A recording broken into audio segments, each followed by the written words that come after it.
उत्तराखंड से बड़ी खबर आपको बता दें, उत्तराखंड के धारचूला में बादल फटने की खबर सामने आई है।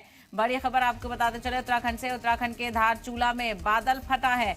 200 से ज्यादा लोग बताए जा रहे हैं गांव में फंस गए हैं। पैदल पुल और ट्रॉली भी तबाह हो गई है। रास्ता बंद होने से पुलिस और एसडीआरएफ की टीम भी फंस गई है। दारवा वादी के चल गांव में यह हादसा हुआ है। तस्वीरें आप देखिए किस तरह से ये खौफनाक मंजर सामने आ रहा है।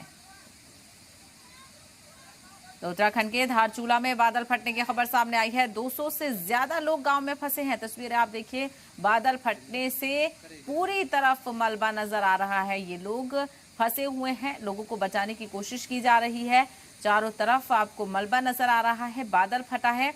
पैदल पुल और ट्रॉली भी तबाह हो गई है, यानी पैदल चलने वाला पुल और आसपास की ट्रॉली भी तबाह हो गई है। तस्वीरें आप देखिए, बादल फटने से लैंडस्लाइड भी हुआ है।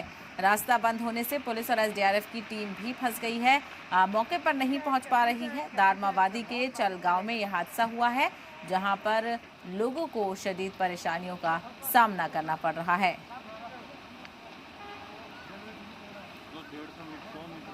तो ये तस्वीर आप देखिए किस तरह से लोग इस आसमानी आफत में फंस गए हैं। बादल फटने की खबर सामने आ रही है। उत्तराखंड में यह हादसा पेश आया है।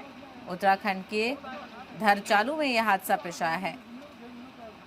तो उत्तराखंड के धारचूला में बादल फटने की खबर सामने आई है। 200 से ज्यादा लोग इस हादसे की जद में आ गए हैं। 200 से ज्यादा लोग गांव में फंसे हुए हैं।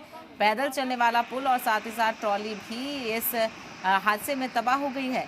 रास्ता बंद होने की वजह से पुलिस और एसडीआरएफ की टीम भी फंसी हुई है और साथ ही साथ दारमा वादी के चल गांव में यह हादसा हुआ है। तस्वीर आप देखिए, बादल फटने से काफ़ी नुकसान और बादल फटने की वजह से काफ़ी लोग फंसे हुए नजर आ रहे हैं। तो 200 लोग बताया जा रहा है कि इस हादसे में फंस गए हैं। तस्वीरें आप देखिए, लोगों को बचाने की कोशिश की जा रही है।